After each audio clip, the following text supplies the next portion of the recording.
So I'm going to take you through a few exercises just to get you started on doing your at-home program. So we're actually going to start with some toe taps. You're going to have one foot slightly in front of the other, bend your back knee, and you can lean onto your back leg, and your front foot is going to tap up and down. And the goal here is that we are working on strengthening the shin muscles that are going to support your ankle and counterbalance some of the high heel wearing, okay?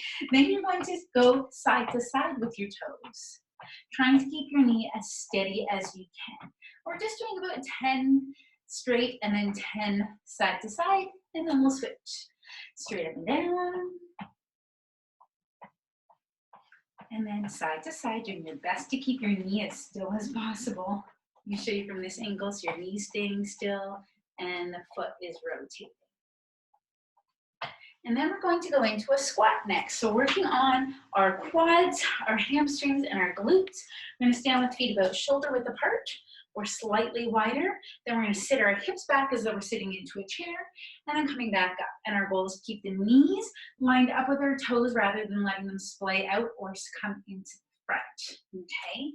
So chest is up, bum is leading the way back. We really want to stick out your hips, looking straight ahead. Again, letting the hips lead the way. Weight should be into our heels, so we should be able to wiggle our toes at any point. Again, we're going to go for 10.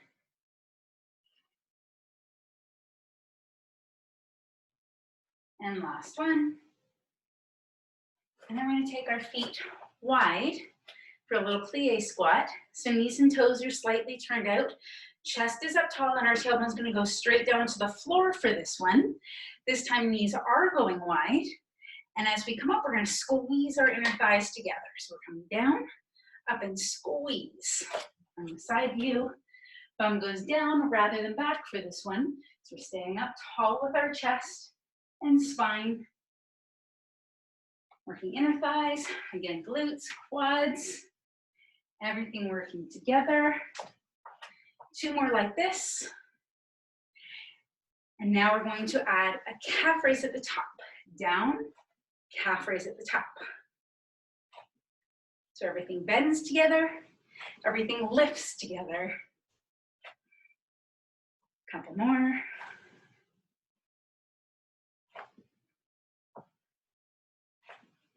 And last one. We're going to go down onto the floor for some push-ups. So we're going to be on our knees to start. Hands are going to be wide. I'm going to let the hips come slightly forward. So we don't want to be arching our back, but we also don't want our bums to be left behind. So we're going to think about our navel to our spine, bend at the elbows to bring our chest towards the floor, and then back up. So we're inhaling down, exhaling to push.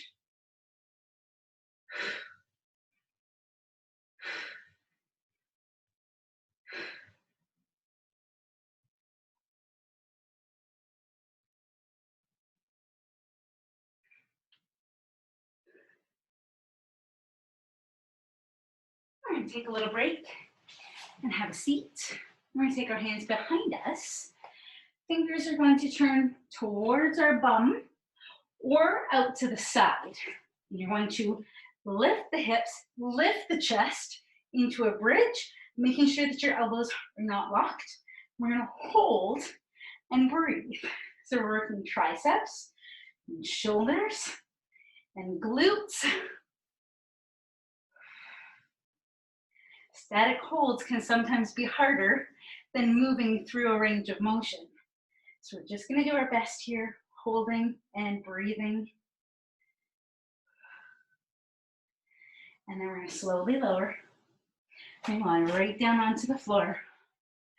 We're going to let our heels come in towards our hips. And we want to make sure that they're in line with our sit bones. Our knees are going to stay lined up with our hips, so we're not going to let them drop sideways. We're going to let our head rest and our arms rest. We're going to push into our heels to lift the hips up and back down.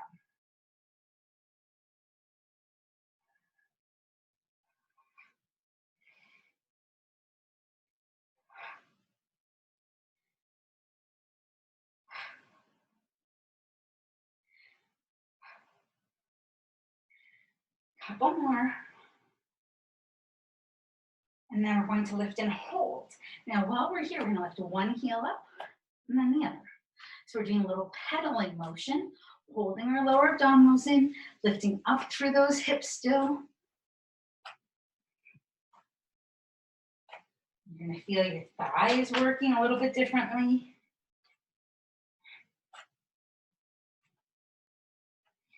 And then 2 heels down, lower your hips, and you can hold your knees into your chest. Just take a little break.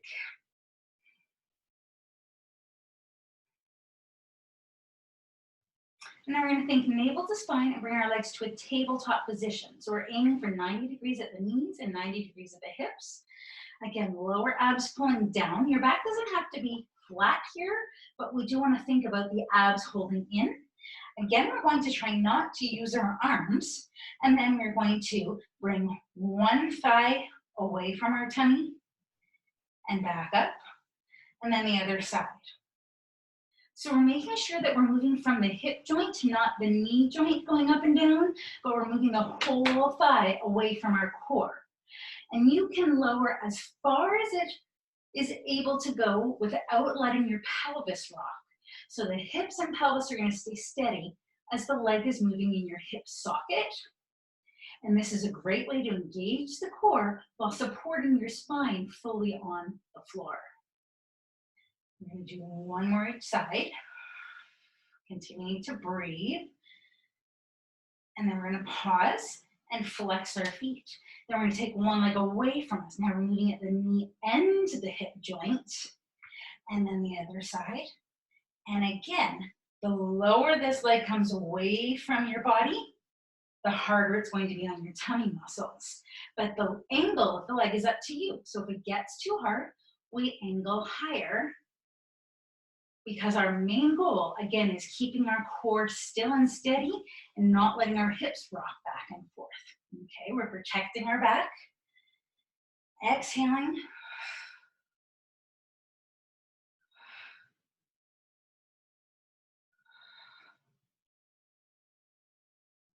And then we're going to bring one foot down to the floor and the other.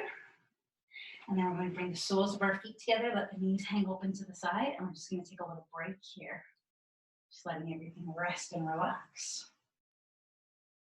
While you're here, you can take your arms further overhead. Let our shoulders open up and stretch out. Let our core stretch a little bit.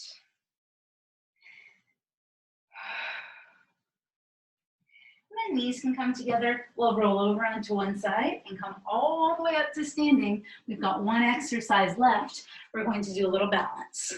So we're going to think about our toes spreading wide on the floor. We're going to lift one foot off the floor, and the other knee is going to be slightly bent. We're going to hold on to our tummy muscles. We're going to let this leg move around in space. And it can go front and back and sides and around. You can use your arms to help you balance. Our goal is just to start challenging our core, our hip stabilizers, our knee and ankle stabilizers. And you'll notice as you go that it might be a little wobbly and more in one direction than the other. And that's okay. As we practice, this will get easier. And then we're going to switch to the other side. So again, steady knees slightly bent, tummy holding, and we're going forward and back, or side to side, in front and in back. And it's okay if your hips move or your body is twisting around. This is supposed to be a little self-challenge. So you can go as quickly or as slowly as you want. And you will notice too that one leg has an easier job of doing this exercise than the other. And we just want to practice a little bit longer on that side that's more tricky. Okay. And then you're going to take a little pause and let everything shake out. And that is your mini at-home workout to get you started. Let me know if you have questions. You're going to do all of these exercises one time through every other day. You want to make sure you have days in between for resting. Okay, I'll talk to you soon.